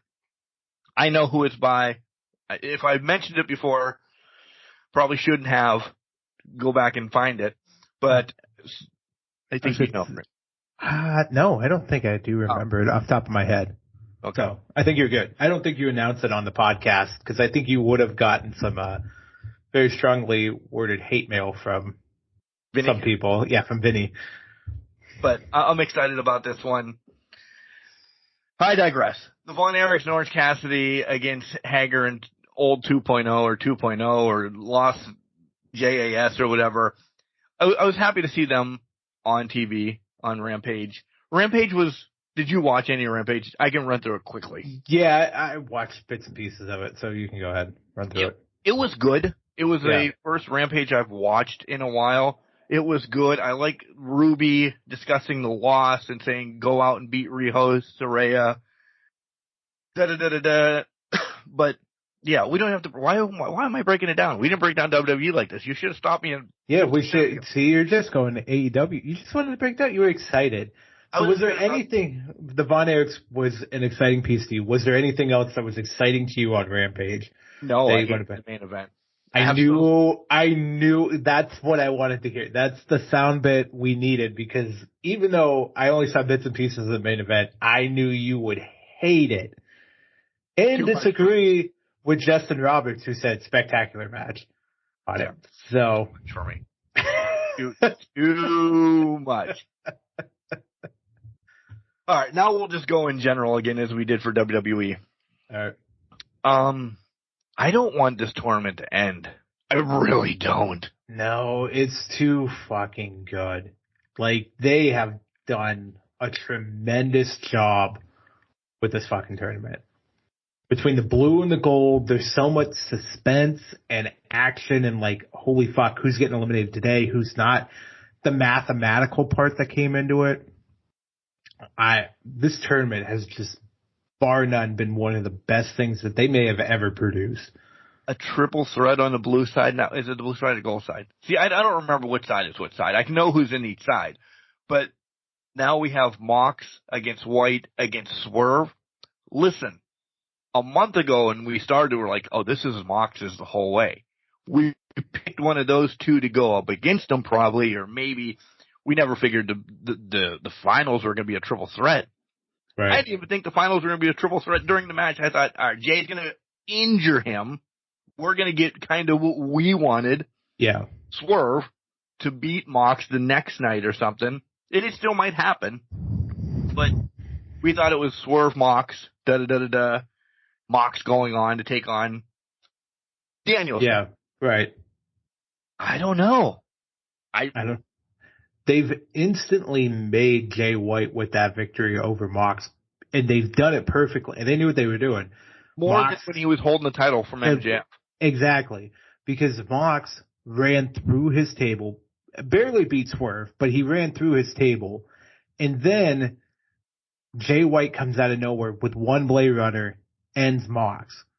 And now Jay White is instantaneously threw himself into a three-way next week, which when I first saw it, I'm like, how is this possible? Like, I'm like, they talked it up last week, once you get a pinfall, there's a tiebreaker, you're out. Thank God they show the graphics because that made sense because Swerve beat Jay, Jay beat Mox, Mox beat Swerve, so that created a triangle of there's no tiebreaker. Right. There's none that supersede the other one. That was a scenario never played out in my head. Not at all. In a million years, because it was like a hook. It was a shell game because they were dangling in front of us. Draws 1 point, wins 3, you lose at 0. We were thinking draws. We were draws. Who's drawing who? They're getting time limits. They're getting close. The Jay White Mox match, 15 minutes. Oh, okay, there's 5 minutes left in this match. Boom, Blade Runner, it's over. See you later, bye. Once they said 15 minutes, I said, oh, this is going to a draw. By the time that wrapped around in my head, this is going to a draw. Mox still gets the point. He's ahead. Him and Swerve move on. That process wasn't even done in the 3 count was made. I'm like, what? That was perfect timing, because I think a lot of people have trained themselves, even though this tournament has proven there isn't any draws, that when they say 15 minutes, they're wrapping within a minute, 2 minutes, or something like that. They never get to those final 30 seconds. What I'm hoping, though, is the Blue League's got to wrap up this weekend. I'm hoping the Blue League takes a draw or gets into 30 seconds of the draw. And I think I know the match that's going to do it. It's going to be Claudio and Brian. Yeah. Because they know each other too well, and they're going to cost each other fucking points. And it's going to be they're both going to get a point, and it's going to screw them over. I could see it. I think Brody wins that, even with the loss, because he's got Garcia. No disrespect, we love Garcia. He runs through Garcia. So he's sitting at 12. Yep. And then you have Danielson and Claudio both with 10, essentially. Yeah. Essentially 10, yeah. So they can't advance. I think that puts Eddie in the best position possible to jump them.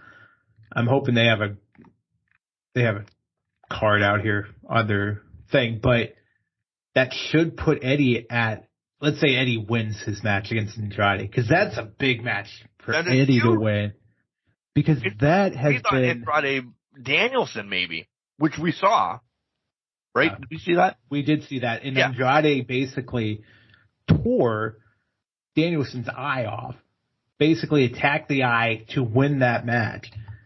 I think they have built it up so well that Andrade is such a threat that he basically has to jump. Eddie has to jump over them to get where they need to go. I just pulled it up. Eddie, if he gets 3, it puts him at 9. See, Andrade's at 9. So if Andrade wins, he goes to 12. He gets automatically in. Danielson's already at 9. A draw puts him at 10. There's a lot going on in that. There's a lot going on. Claudio is at 6. Claudio gets a win. He gets the 9. Yeah, but then that Claudio's out of it, essentially. Yeah, he's out of it. Brody gets 3. He's at 9. He's beaten Claudio, and he beat Eddie. So if Brody wins, Eddie's out, and Claudio's out. And it's Brody, because even if Claudio wins, he loses the tiebreaker to Brody. Okay. Danielson has beaten Brody, but has lost to Eddie. Oh, no, he beat Eddie too. So he's good. But if he loses to Claudio, that's not going to. We're going to get a 4-way out of this one. We're going to a fucking 4-way. And I think Eddie beats Andrade, and it's going to be Eddie, Andrade, Danielson, and Claudio. Well, it may be a 5-way at this point. The only one that doesn't have points in this league or hasn't won a match is Daniel Garcia. This is going to be where Garcia beats Brody. Garcia the win over Brody, right? Garcia beats Brody, eliminates Brody, gets Garcia 3 pity points at this point. He wrestles Brody into a draw. Brody's fucked. Yeah. I think he's had the bet. Like, to me, Danielson's been amazing in it. Eddie's been the underdog story. Mox in that side of the bracket. To me, Brody has been the MVP of this. Like, he has just looked, we know how good he was. We know. Yeah. He has just looked so dominant that when he crushes, he crushes. He crushes big time. Yeah. I think they give us Danielson, Andrade, and Eddie. Because I think Eddie and Andrade are going to tie at 7. Let's say Brody and Claudio lose. Danielson's the only one that gets 12. They have to have a match before the match? They'd have to have a triple threat. It'd be a triple threat match, like the other one is. Yeah. But then if that happens, it's cop-out. It is. I don't want 2 triple threats then. I don't want 2 triple threats either. If you're not going to give Eddie the win, then you have to take it away from him. Yeah. Because there's really way though to lose both. Exactly. It's not about that. I would agree. I think at that point, I don't know how they would work that. I mean, that's tough. I don't know what they were building at now. However, the callback to January's match of Briscoe and Lethal again for honor stole the show for me. Yeah. Stole one of the week best matches. Just because. I think I would agree. I would also say one of the most underrated storylines here is Jay Lethal realizing he can't win without the Jarretts or Sanjay Dutt. And I think it's mentally breaking him because he can't do it. I think this is such a unique turn of events that I want to see going forward. It was for honor, this match, but now it's like, fucking A, is this the face turn for Jay Lethal where he's like, I've relied on these people for so long, I need to get away to be more successful, to be somebody new, to be what I used to be. He needs to be Black Machismo again. He needs to be Black Machismo. He needs to find his inner Machismo and bring it out. Just like poor Dalton Castle needs to find his inner Peacock, because the saddest fucking thing I've seen on TV is Dalton Castle coming out with a cup of coffee uninspired to be the peacock that he is. Yeah. That broke me. Like, I'm sitting there like, oh my God, perfectly acted by Dalton. Love it. Yeah. But holy shit. I was like, this is the saddest thing ever. He's just like coming out with a cup of coffee, barely lifts his wings. I was like, oh my God. But it's like 15 years because he was doing Peacock IWC and everything. I'm like, oh my God, I love this guy. I hope he gets signed soon. And then he got signed. They're like, oh shit, I wish you'd never been signed because he was amazing in IWC. Yeah, right. But man, just another sad thing to add to it. But yeah, a lot happening right now. Thunder Rosa.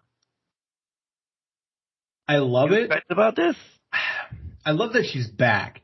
I think obviously the Abaddon thing is just the stepping stone for her to get in front of Julia at some point, which is probably going to be whatever the January or Revolution pay-per-view is. Because to me, Abaddon's that next contender, and then Thunder Rosa's after that to help elevate that title. And we finally got the heel turn, apparently, of Sky Black. Yeah. Fantastic. Thanks for coming, but I was kind of like, lackluster. It was very lackluster. It's like, oh, so we are doing this now. Yeah, it kind of ruined it for me. So are we next TBS champion, Thunder Rosa? I feel like Thunder's only there to put Julia over. But I'm hoping. I'm hoping. I am too, but I could see it where she's like, well, Thunder needs a title because she's back. So let's just feed her this title.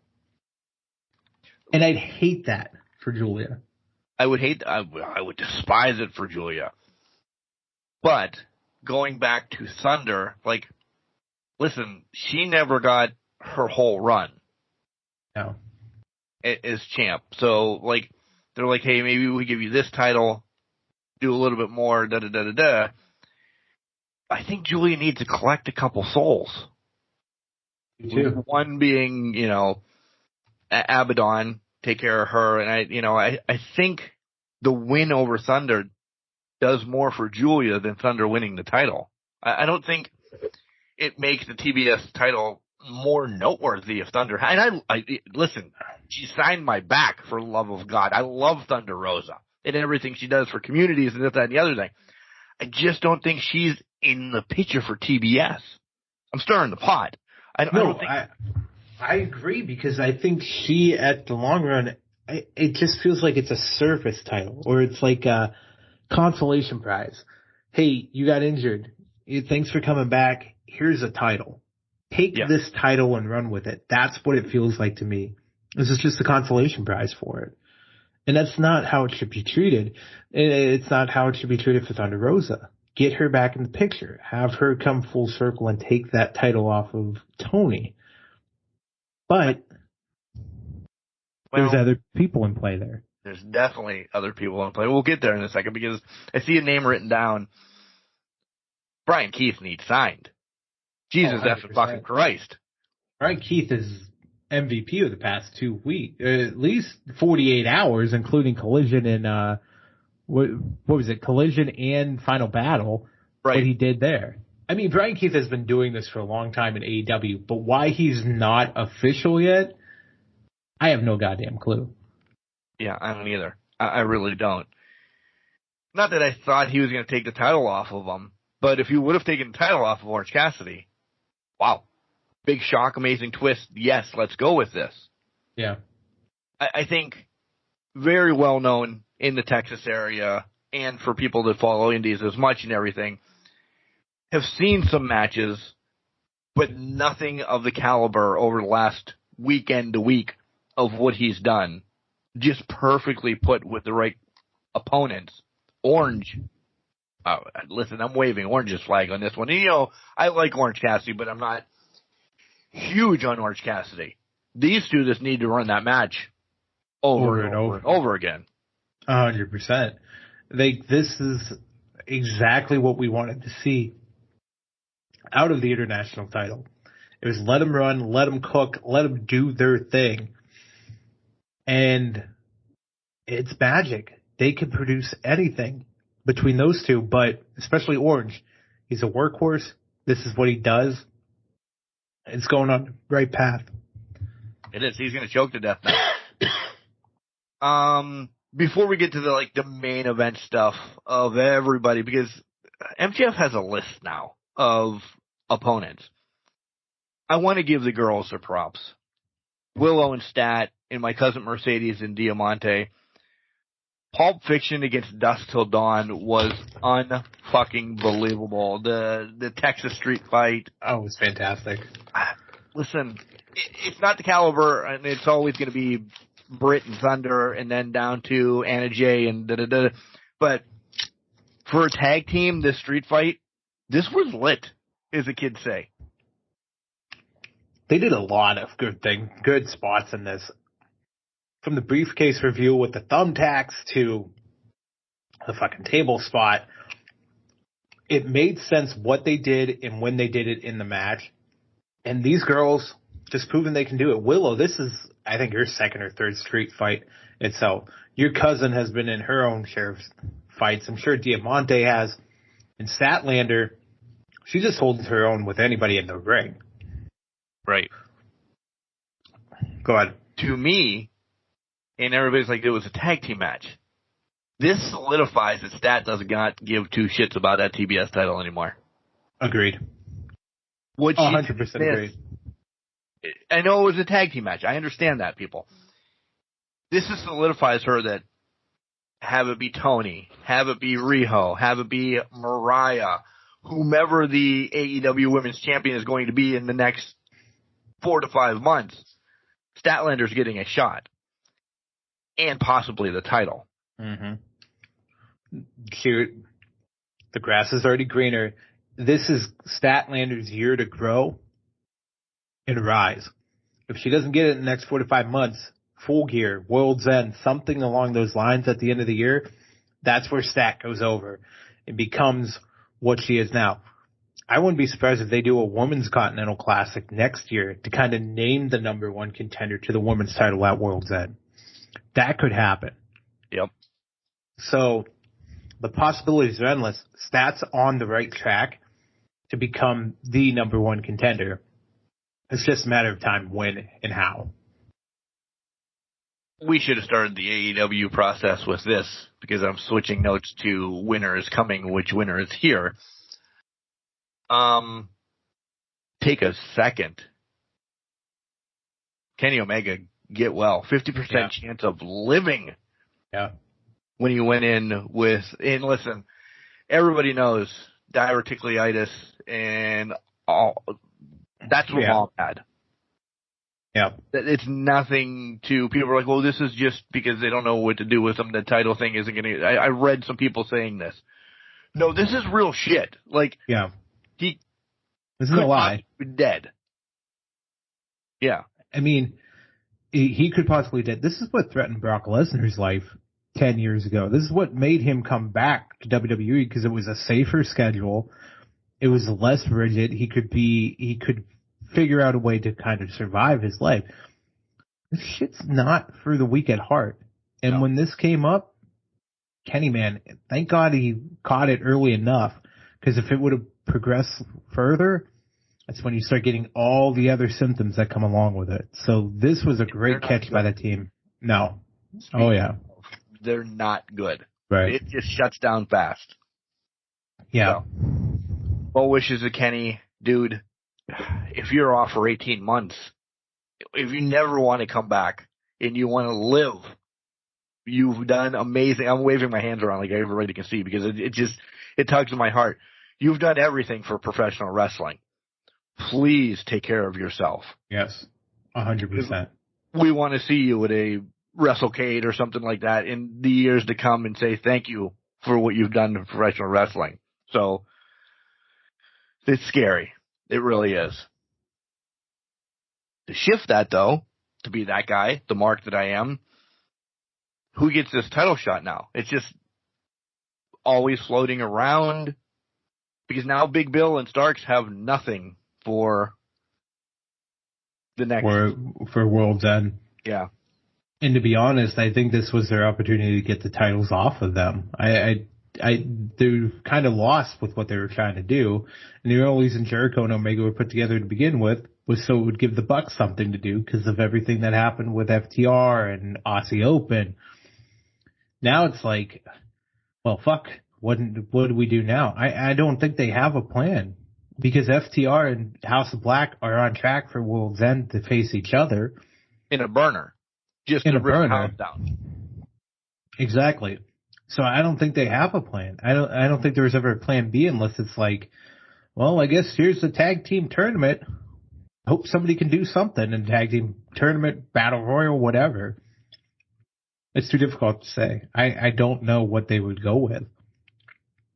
And you brought up Aussie Open. Yeah, still injured, but listen, Kyle Fletcher's now doing definitely his own thing, his ROH TV channel. And I don't see how Aussie Open can come back from, like, not in a bad way. Kyle Fletcher has just surpassed what he was in Aussie Open. Mark Davis, I love him.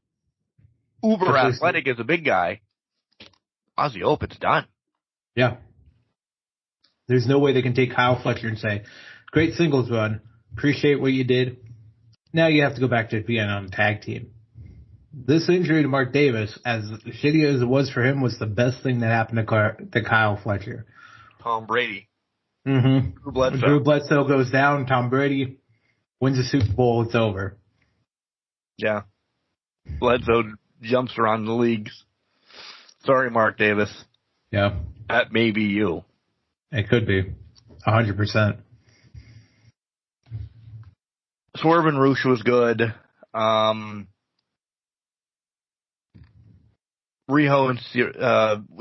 gets the title shot against Tony.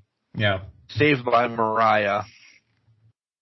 Mariah's going to be the one taking the title off of Tony. Oh, 100%, because she's already ready to pop her in the head anyways. The way I didn't think it was going to be this fast. It's on pace for Revolution at this point. Yes, it is. It's going to be really quick, but I think to that point, they're banking on, you know who Mariah May is and you know what she's done in New Japan. So there's no reason for us to beat around the bush on this. Right. Yeah. New Japan, Stardom, all those. Yeah, I agree. And let her run. I'm excited for it. the next thing I do want to talk about, and I mean this wholeheartedly, I got fucking chills, and I'm going to say it like that, of MJF, his induction into the Jewish Hall of Fame for sport.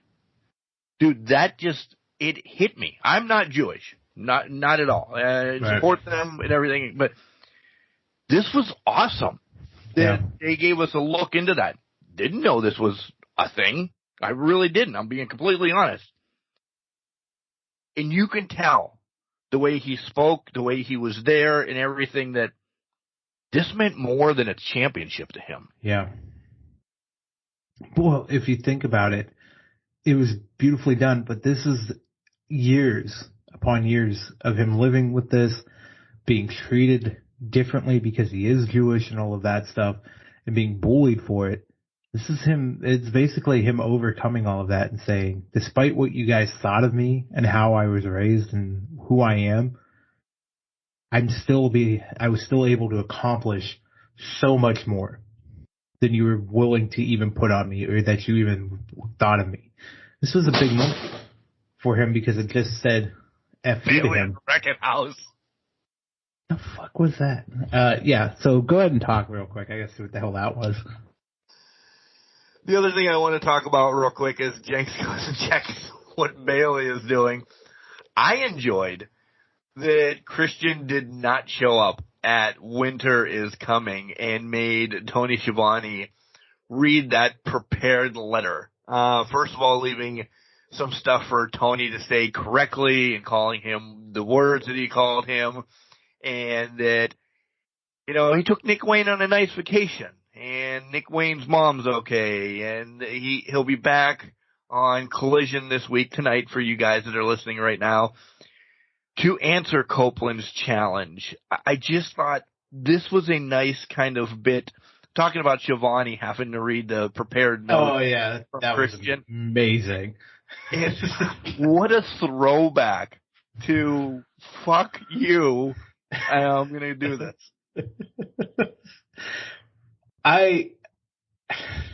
It was perfect. It was to your point, it was the perfect acknowledgement of the fuck you that he did so many weeks ago. So many people, both of him and Edge, Christian, Copeland, all of them doing it on air. Yeah, it was basically, I will not grace you with my thoughts on this until I want to come back. And I want to do it on my terms. It was chef's kiss by Christian. Agreed. All right, now everybody's wanting to know what the hell we're going to talk about. So, MJF. Let's just list the suitors. Well, he's got a match against Samoa Joe next weekend, which we'll make predictions right after we do the Crush You Awards next week. So he's got him. Wardlow's calling him out. He shit on Swerve. Yep.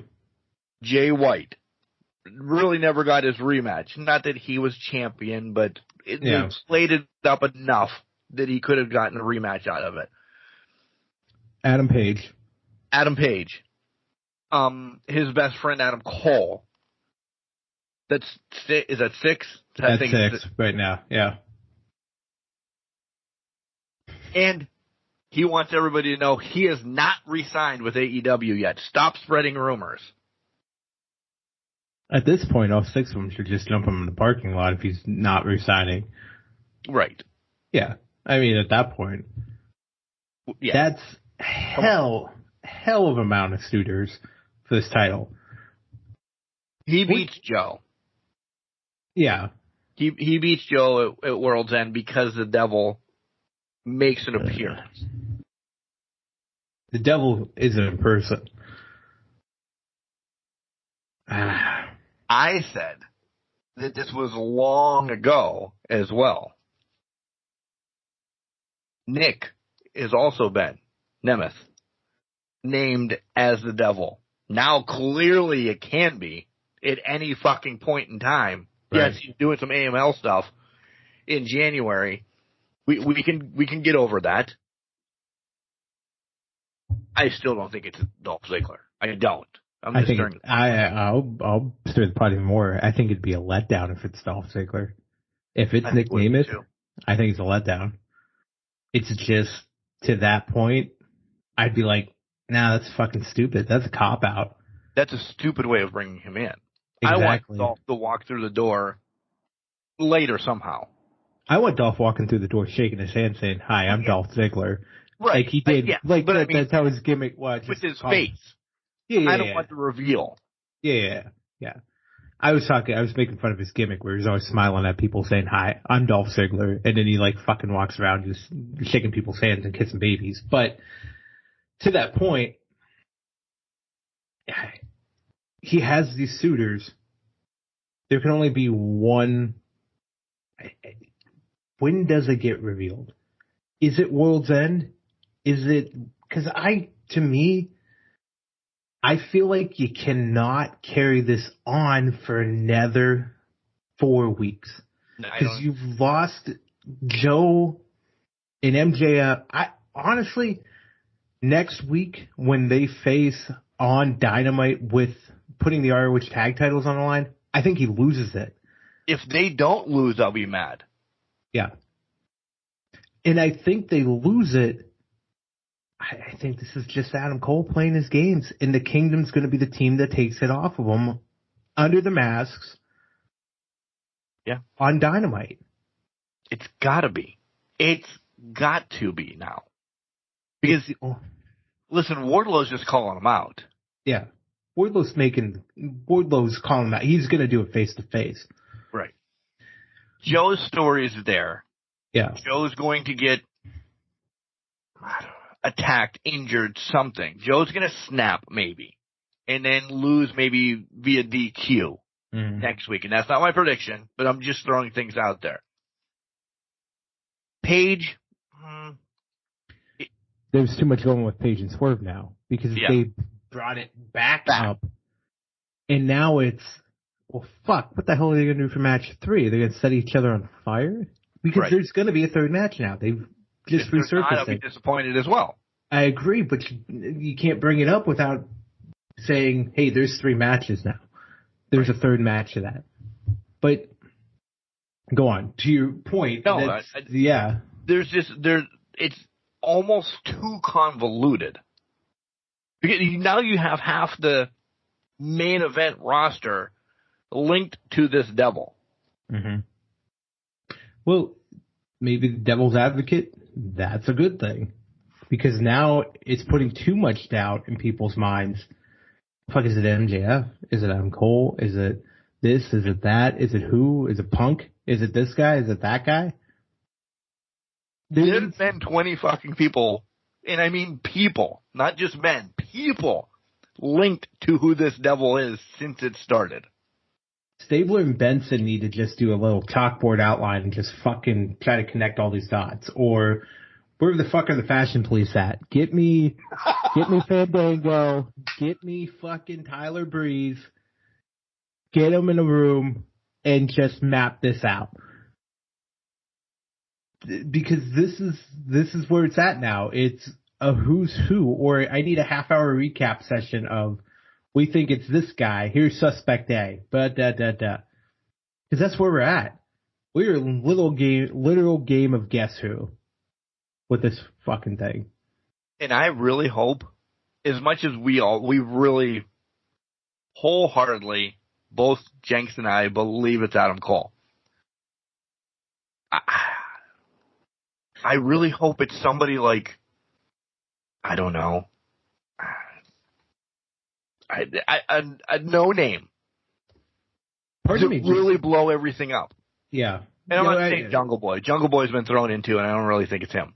But I don't want to say somebody like Action Andretti, but I mean, it's just somebody that's like, oh, is fucking Bryan Danielson doing all this? What? Would be the plot twist of the century. Is it Okada? What a way to bring Okada in. Just have him fucking be the devil. And just fucking with people. That's what I wanted to bring up. Gunther does a clothesline last week, and they said, we know who Gunther's going to be wrestling Okada. Gunther's been doing this Rainmaker clothesline now for 6 months. Just because Okada's a free agent last week doesn't mean that was a call out that he's fighting Okada at WrestleMania. It's a strong possibility that Okada could sign with WWE. He's got major fucking links, though, to AEW. and he's been on AEW shows, so why wouldn't he show up on AEW? Let's be honest. 5 years ago, Seth was running around doing the ripcord knee or whatever the hell it was because he couldn't do the stomp for at least 6 years. Yeah. And then he got that back. So. Do you have anything else on AEW? I really want to get the awards. And we're definitely, there's going to be a quick show. We lied. We never do a quick show. I don't know why we keep convincing ourselves that we're going to fucking do a quick show. And I love every minute of it, but. I just spit mango juice all over my calendar. Thank God there's only a couple more days left. I can't even. This is the one or two people were still alive in there. Did you see the clip of the Kelsey brothers talking about squirting water into each other when they squirt water into your player's mouth? Right. Yeah. Well, they were talking about it, but Jason, for some reason, didn't click that every time he said squirting, it obviously has a different connotation. And he was going, so Travis is just poking the bear. And at the end of it, he goes, do you hate when guys miss your mouth when they squirt on you? And he goes, oh, yeah, absolutely. I hate it when I'm expecting it in my mouth and it hits me right in the chest. And I was like, for fuck's sake, man. I'll have to send you that clip. But anyways, digress. I'm sorry, Toronto. You love us. We'll be back. Everybody loves the Can Crushers. We'll be back with what you've been waiting for. What's up, everybody? This is Dean Fleming. Yo, we are here. Can Crushers, we love you, man. You're okay. Nah, I'm kidding. You guys are awesome. Hey, keep giving them a listen. Let's go. Welcome back to Can Crushers Wrestling Podcast, where we're not squirting on each other. We're actually having wholesome conversations. Maybe about scissoring. We'll see what happens. Anyways, we're back. Segment 3. It's time. It is time. It's Vader time. It's Vader time. It's time for the announcement of the Crushy Award categories. I ordered the trophies last year. Did you order them yet? Yeah, they're in my closet, getting shined up. They're going to be, I'm putting Bailey to work. That's what all the ruckus was. She threw one on the ground. It's with no thumbs. You can't really do much about it. It was probably the worst storyline of the year one that she threw on the ground. It was. It was worst storyline of the year. 100% that's what it was. So. Okay. I feel bad that she's got to polish them up this year. Because she's got to pull her weight around here. Yeah, but I have two. Max and Mickey both did it. Like she's doing the work of two. So you're saying your dog is better than both of mine? No, what I'm saying is my dog has put in more hours because she muddies my floor up when she brings in the mud from the outside. Touche. Hates loves me. But yes. JK, Bailey, we love Bailey, and she doesn't have to do a damn thing around here. Neither do these two. These two, by the way, as recording, they both got 10-piece nugs today. And, yeah, I know, right? Our dogs don't eat dog food. They both got a 10-piece nug. And then they were hungry again later, so they got sliders from Sheetz. Oh. That was nice. I'm telling you, they fucking eat better than I do. They eat better than I do. Bailey needs to get... This is no lie. They both had their own 10-piece nuggets today, and I believe it. Slider from Sheetz. I believe it. That sounds like Bailey's dream, is be getting that. But she's on her healthy choice. She's got to be a good girl, lose some weight. Ours too, or Miggy's already asking me when's Christmas so we can go to Grandma's and get ham.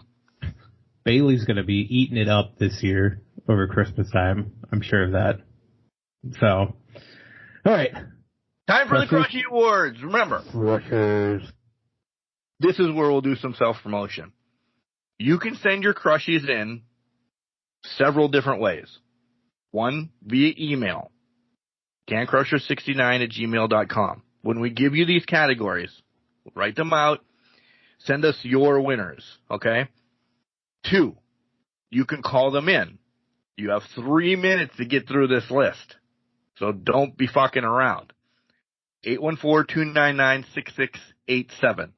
That's correct. Call in, give us your... I don't know, I remembered it this week for some reason. You were you had a slight question on the end of it, too. It was a good job. You did remember it, but you had a slight question on the end of it. I've created this number and I forgot it 52 weeks out of the year. That's why we have business cards, Mark. Business cards. Again, 299-6687. You have 3 minutes to run the gamut, get your voice heard on the Can Crushers. Give us your winners of this. We'll mock you, we'll love you, we'll whatever. But it's fun to have you guys' voice on. Or if you want to throw them into one of the DMs, listen, you can on Facebook or Instagram or X as well. X, they may get lost. I'll just tell you that right now. Don't do it on Facebook is probably your best way. Send them over on Messenger. Go to our page. Send them over. Come on. We want to read some off. We don't want it just to be us. We'll read your list. We'll make fun of it. We'll read the next person's list. We'll make fun of it. We'll agree with it. And then we always do ours at the end of the show. Because that's the real winner. That's where we have to give the trophies out. That's the steak and potatoes of the show. Right. It's just where it is. But, yeah, we want to hear from you guys. Bring them in. Let them run. We love them. We love all of them. We love to hear the zaniness you come up with or how accurate you could be on with it. It's fantastic, and that's what we want to hear. It's like the Oscars, but you're predicting probably the better shows. For sure. People have asked me, not via email or anything, just people I've talked to, they're like, why don't you put a vote up? Listen, I'm lazy, 1.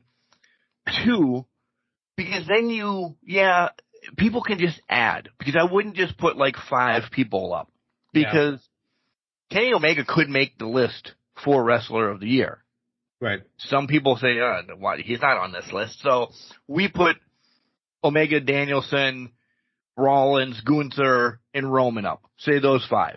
Okay, and there's some that I've just... Brock could be on this list. But I'm just saying, those 5 are up. Well, why isn't Eddie Kingston? Why isn't this? That's why we like giving you, we want to hear your opinion. Yep. By us giving you 5 people to choose from, we're pigeonholing into who we pseudo want to win. Yeah. It's like an open forum. We want this to be open text on a test. You write whatever you think is positive. Give us an explanation. If you think it's Riho, tell us why you think it's Riho.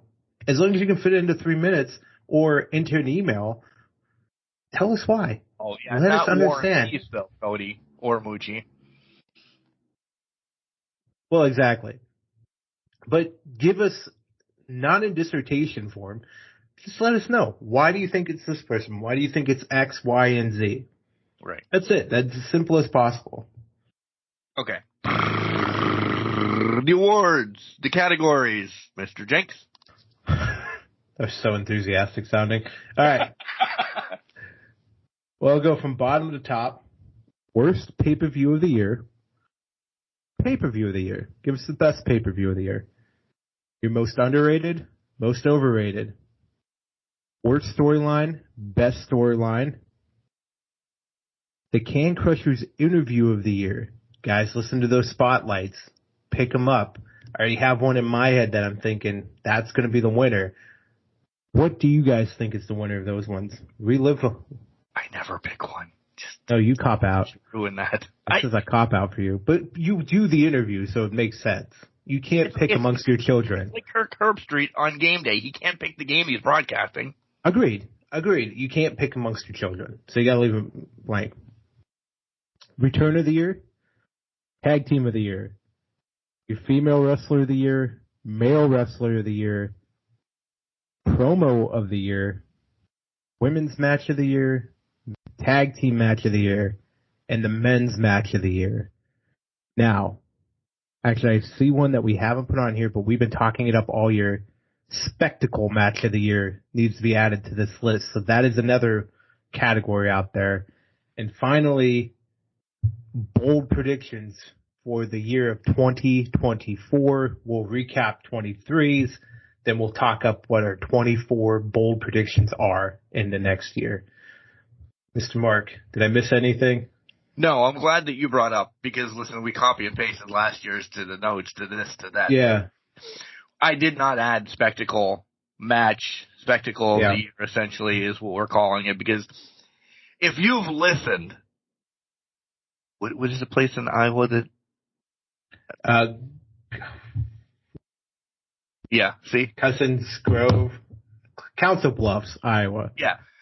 Everybody there Council Bluff? Yeah, Council Bluff. Everybody there at Council Bluff knows we've talked up the spectacle of the year already. If you guys don't know it after AEW's last pay-per-view, I don't know where you've been. There's nothing. That's a no-brainer for us. That's the 100%. The match that match has already been discussed, talked about, and it's spectacleized. We'll give you the top 3 that we have, but you already know number 1. That's the winner, and you already know that's the winner. It's the winner. There's nothing behind. Toronto, Council Bluffs, the UK, and India all know this, so you guys will know this as well. Yeah, for sure. That's it. That's all I got. So next week, Crushies. We're going to hear from you guys with your Crushies of the years. We're going to listen to us ramble on about our Crushies of the years. And then we have to pull double duty next week. World's End is next week, so we have to do predictions for World's End. Are you taking a title shot next week, Mr. Mark? Are you giving me a title shot next week? Because you know what? There's no fitting end to where MJF's friendship ends. Maybe my title reign ends. It's at World's End. Let's do it. In title shot. So, everything he said, we probably won't be brief about what we did over Christmas or anything like that. No. It may be, we won't be brief, but it may be the quickest recap of wrestling. Yeah. Because because we got stuff we got to talk about. Yeah. It will be, this is what really happened across the board, hot topics, essentially. It'll literally be, because next week's really, besides Dynamite next week and Collision, obviously, there's nothing happening in WWE by the time we record next Friday for you guys on Saturday. So, recap of wrestling, hot topics, we move forward. Boom. Crushes. Boom. Bold predictions. Boom. Predictions for World's End. And the one, I want to put one caveat, because we talked about this on the show before. We at least talked about it between you and I. World's End does not qualify for 2023. It qualifies for 2024. So we have to remember that. We won't, but we have to remember that as well, because it's just timing of it. It's just going to come out afterwards. Toronto has to let us remind us next year. Anytime we say at 52 weeks, just remind us at World's End is on 2024. World's End 2024. Email us, DM us, do something. Remind us. I'm going to get 52 emails from Bob Smith in Toronto. Maybe I'll create an email just so I keep sending it. Just say like World's End, World's End, World's End. Because essentially it's the second to last day of the year. It is. I would imagine real war, like PWI probably as well, World's End moves to 2024 as well. Yeah, their schedule's weird though. Don't they run July to July or some shit like that anyway? So yeah, but to your point, it would carry over into the next year. Yeah, because it's after it's after the Crushies. So that starts a new year for us. Exactly. This is our year ends. We're popping bottles. We are popping bottles. And I will be drinking next week.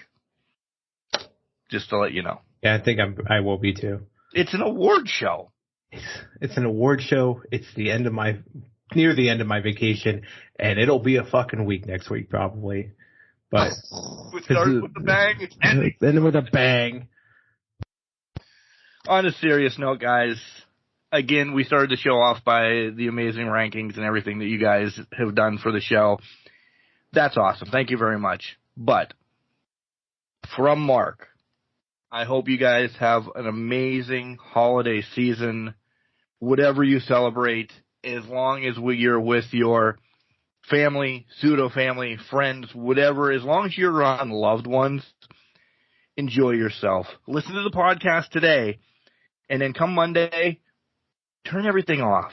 Wherever you are, enjoy your friendships, your family, your whatever you have. Just take that day and just be happy, because it's a crazy world out there. And I wish you the best. The rest of this year, a couple days, and then amazing 2024. So I love you. And just a ditto off of that from Mike, happy holiday season. Enjoy the moments.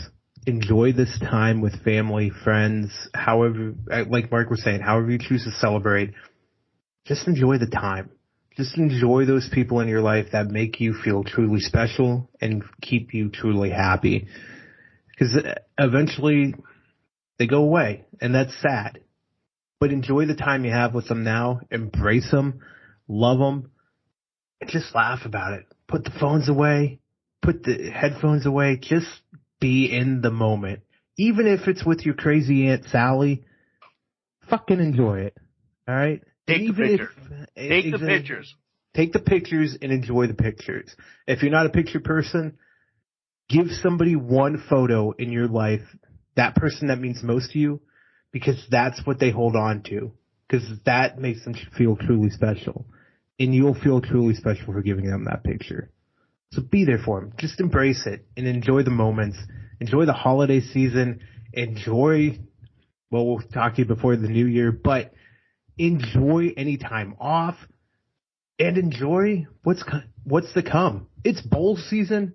There's recaps going on. There's wrestling tournaments that are closing out. There's shit happening right now.